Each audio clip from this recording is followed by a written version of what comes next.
यानंतर एक मोठी माहिती समोर येते. संजय राऊत बोलतायत, थेट जाऊयात. मी असं मानतो ही टायपिंग मिस्टेक आहे, पण अशा टायपिंग मिस्टेक आमच्याकडनं पण होऊ शकतात.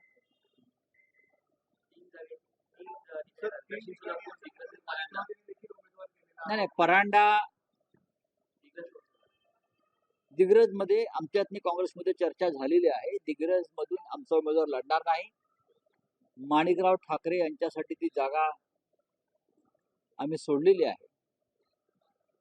काल चर्चा झाली त्या संदर्भात बाळासाहेब थोरात, रमेश चेन्नीथल यांच्याशी, आणि त्यानुसार दिग्रजच्या बदल्यात दर्यापूर हा मतदारसंघ काँग्रेसने आम्हाला दिलेला. तर तो तसा वाद नाही. भूम परांडाविषयी सुद्धा शिवसेना, आमची शिवसेना आणि राष्ट्रवादी काँग्रेसमध्येही वाद नाही. थोडासा ज्याला आपण एक कन्फ्युजन म्हणतो, थोडं झालेलं आहे आमच्या आपापसात.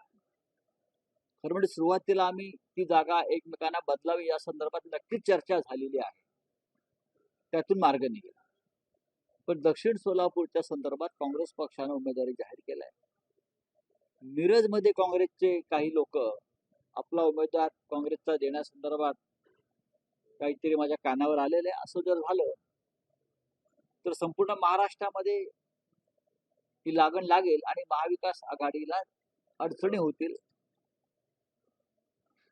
आणि म्हणूनच आम्ही असं ठरवलंय की तिघांनी एकमेकांशी चर्चा करायची आणि निर्णय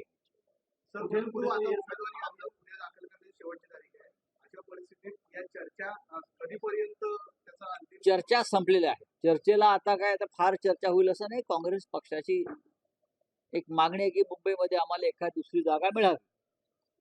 आता मुंबईतलं जागा वाटप आमच्या दृष्टीने पूर्ण झालेलं आहे.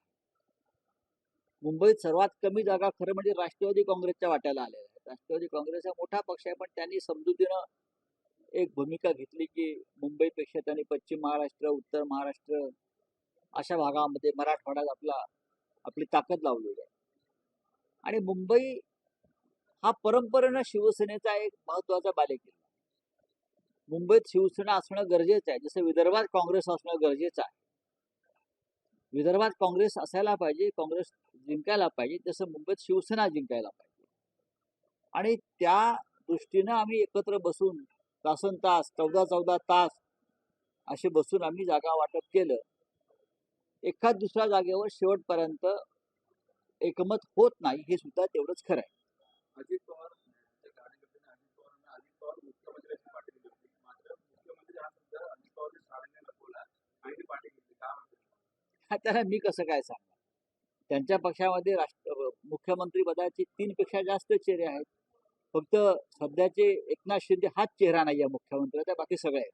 अमित शाह बंगाल दौऱ्यावर होते, ते असे म्हणाले की आम्ही हरियाणा जिंकली, आता आमचं पुढचं आम्ही हरियाणा, महाराष्ट्र आणि झारखंड जिंकूच, त्यानंतर आमचं जागा बंगाल असेल. बघा, ते नेपाळ सुद्धा जिंकू शकतात, ते म्यानमार जिंकू शकतात, ते श्रीलंका जिंकू शकतात. ज्यांच्या हातामध्ये प्रचंड पैसा आहे, ज्यांच्या हातामध्ये ईव्हीएमची सूत्र आहेत, ते कुठेही जिंकू शकतात. आणि हरियाणा कसं जिंकलं हे त्यांनी जरा लोकांसमोर येऊन आपल्या छातीवर, आपल्या मुलाच्या डोक्यावर ते हात ठेवून सांगावं की तुम्ही हरियाणा कोणत्या पद्धतीनं जिंकलं, महाराष्ट्र तुम्ही कोणत्या पद्धतीनं लढत आहात.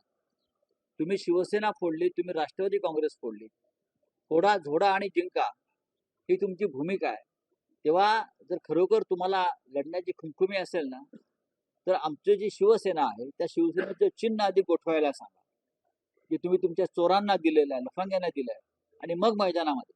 अमित शाह बंगाल में जाकर के करते हैं 2026 में, मैं यहाँ पे हमारी सरकार आएगी, अच्छे दिन आएंगे और ये खत्म हो जाएंगे. बात ऐसी है कि अमित शाह जी देश के गृह मंत्री हैं. इस देश में कानून और व्यवस्था इतनी बिगड़ गई है.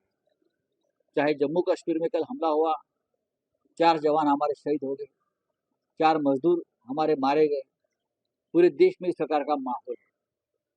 हमारे गृह मंत्री कभी जम्मू कश्मीर, मणिपुर पर नहीं बात करते, वो सिर्फ राजनीति पर बात करते हैं. मैं बंगाल में चुनाव लड़ूंगा, मैं हरियाणा में जीत गया हूँ, मैं महाराष्ट्र में चुनाव लड़ूंगा, मैं उस पार्टी को तोड़ूंगा.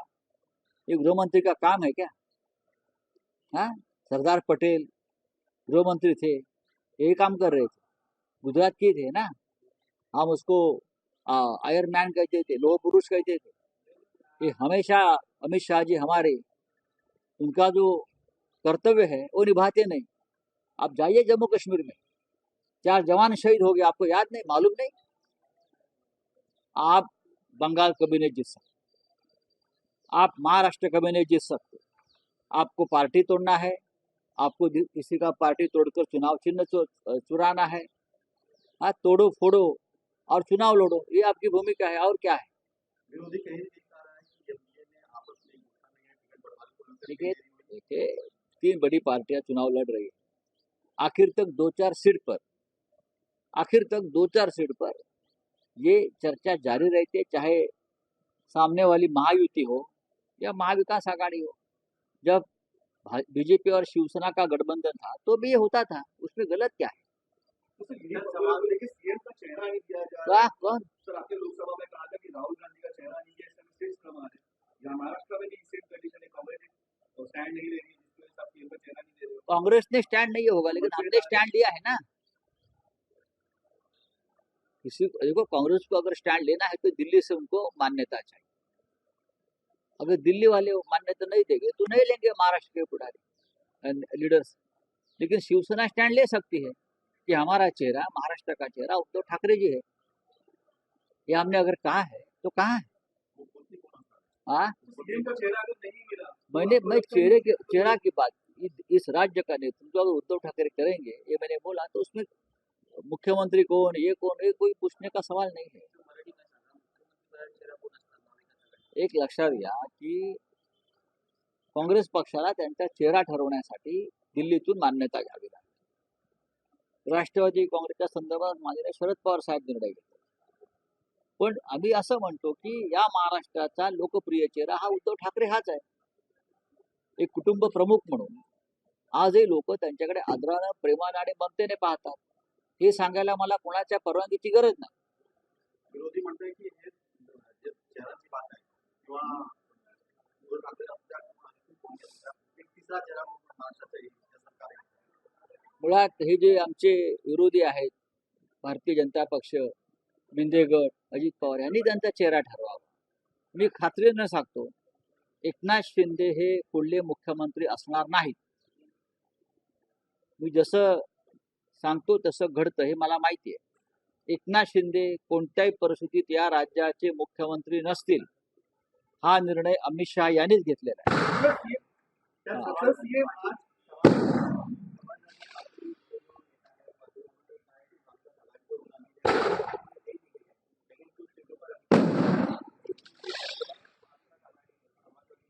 कल ही हमारी अखिलेश यादव जी से बातचीत हुई। अखिलेश यादव इंडिया ब्लॉक के सम्मानीय नेता है, मार्गदर्शक है।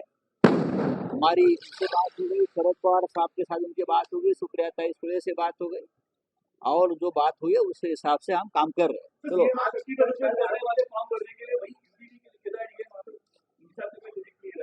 हाँ? मुख्यमंत्री को शक्ति प्रदर्शन की जरूरत पड़ती है। उनके चुनाव क्षेत्र में मुख्यमंत्री जो है राज्य के, उनको शक्ति प्रदर्शन दिखाने की जरूरत पड़ती है, ये सबसे बड़ी बात है। केदार दिघे एक सामान्य हमारा कार्यकर्ता है, आनंद दिघे साहब के वारिस है, वंश है, तो उनको शक्ति प्रदर्शन करने की जरूरत नहीं है। आनंद दिघे साहब ने कभी इस प्रकार का प्रदर्शन नहीं किया था। वो सादगी से हम काम करेंगे। बोला ना,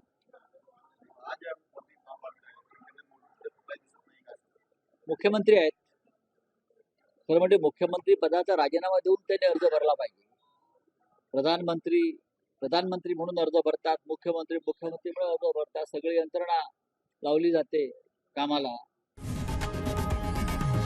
लोकशाही मराठी ऐका, पहा, जागरूक रहा।